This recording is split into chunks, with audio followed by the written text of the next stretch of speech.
EU4 is a wonderful game. You can play anything from a rampaging horde to a colonial powerhouse, to an Italian trade republic fending off threats from the outside. But the depth of EU4 provides opportunities for things to get weird and wacky quickly. So today I want to cover 5 campaign ideas that get progressively more insane, and certainly progressively less intended, going from an unpopular strategy to downright exploitation of the EU4 game code itself, to achieve downright stupid things. And before we begin with the first run, a like would be appreciated if you haven't already, and a subscription would be amazing. We're already on 31k, so let's go for a big fancy target of 32k, or half a stack of subs by the end of the year.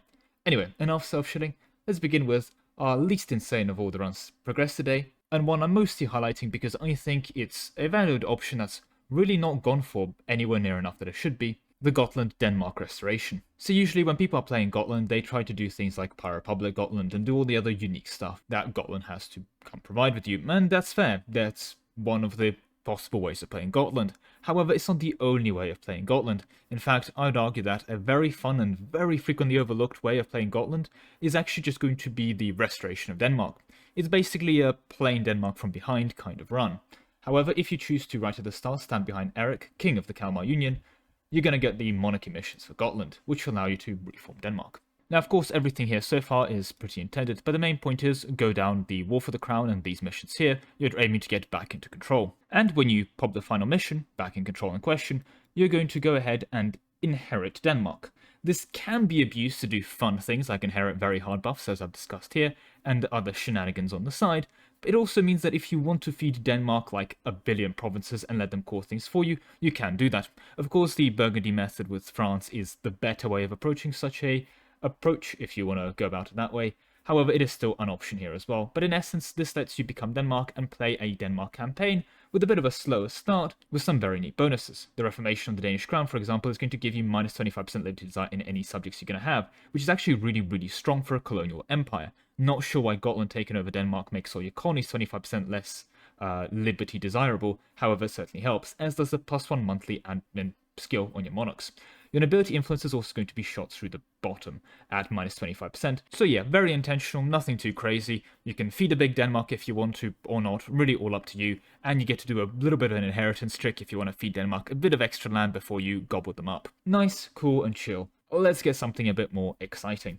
We're going to need Poland, or more specifically the Polish-Lithuanian Commonwealth. So this can be done as Poland, or if you really want to make it a bit more of a challenge, you can play Lithuania as well. The main purpose is getting the Commonwealth missions. The mission in particular you're looking for is going to be initially locked if you're playing as Poland, as the mission here.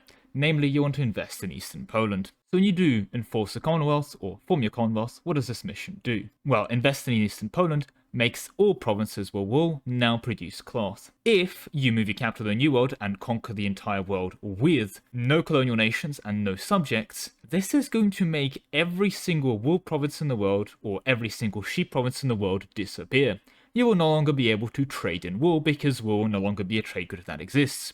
If you have some kind of weird vendetta against a wool existing, this is the campaign choice for you. No other country has a method of just completely removing a trade good without discrimination. It does require full world conquest, of course, but indeed, you can just do it. You can have a sheep-free world. Nothing too insane set up here, just play the Commonwealth and conquer the world without colonial nations. But with that, let's move on to the third option on our list. And that involves playing in China. While the Ming is an easier version of the Strong to start as, because you have access to the final mission tree that you want in question, I would actually recommend spending a little bit of extra effort and starting as one of the warlords. Whichever one you pick is all up to you, and all of them are fine, because you're actually looking for a very specific mission. The Path of Expansion is visible here, as this, as a reward, is going to give you Monarch Power Tribute from Tributary States +1.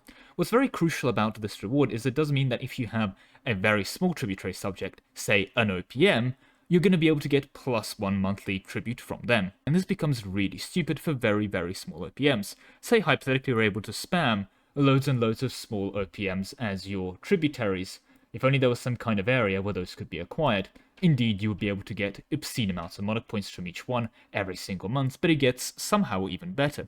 So you're able to combine this when you reform the Ming with the mission Mutual Trade System, which is going to increase the monarch power can demand from our subjects, aka give us an extra +1 monarch point from each one of our subjects as one of the event options.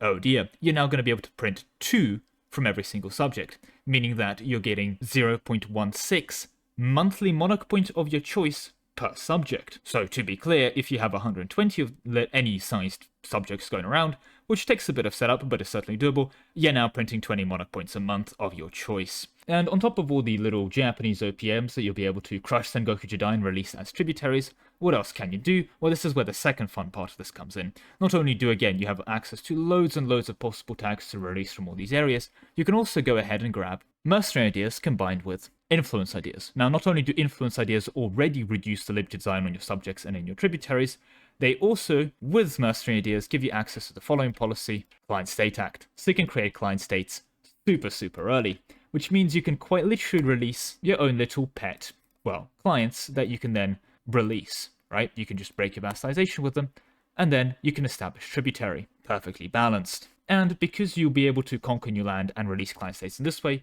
you'll be able to encircle them. It's going to look absolutely close on the map, but it's going to keep them safe, so your OPM tributaries never get up to anything dodgy. But if breaking the game for infinite monarch points isn't quite your forte, how about a completely undeserved source of infinite money? This is where this country comes into play, and some very funny things are about to be observed. See, as Spain, you have access to minus 33% envoy travel time, which you can combine with the influence ideas envoy travel time, as well as the expansion ideas envoy travel time, and of course, Petra to make your colonists travel instantly. And what this lets you do is to start a whole bunch of colonies. Now, as we all know, if we have a colony and then we start another one, it's going to exponentially increase the cost of our colonies. However, at some point, our colonies are going to get so expensive, they're going to start making us money.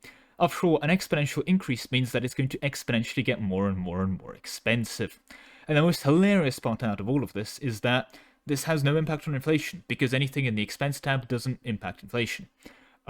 Which I guess the only thing in the income tab that impacts inflation is gold, and this isn't gold income, so it wouldn't impact inflation either. But yeah, no, it's an expense that's so significant, it's now negative, so you're going to be printing money out of all of the colonial maintenances. Now, one thing you do have to be very careful with this strategy, make sure none of your colonies ever finish. If they ever do finish, you might accidentally flip back over into the abyss of actually not printing infinite amount of money from your colonial maintenance. That's something to bear in mind. However, indeed, by just starting a couple colonial projects, I've done a couple more, you're able to not need to worry about money as well. Now, of course, this isn't usually what people think about when they say colonial empires make you rich. In this case, you need to make sure you never finish those colonial empires, otherwise you're going to be a bit screwed financially. So the continuous process of building those colonies is how your state remains afloat.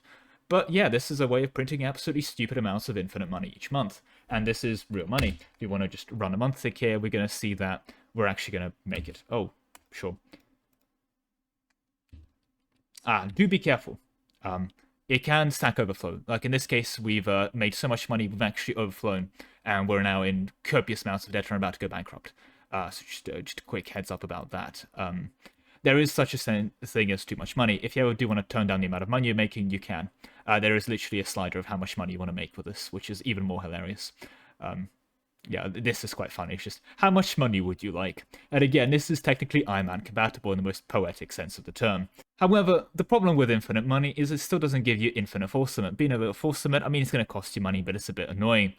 And so a source of infinite money as well as infinite force limit is what we're going to be doing at our number 5 demonstration. Now, for this build, you can play as absolutely anyone. I've just chosen one of Russia's vassals for the point of demonstration. This can literally be achieved as any nation in the game. What you're going to need to do is to build an absolutely insane army. And we're talking about something like 8 million strong.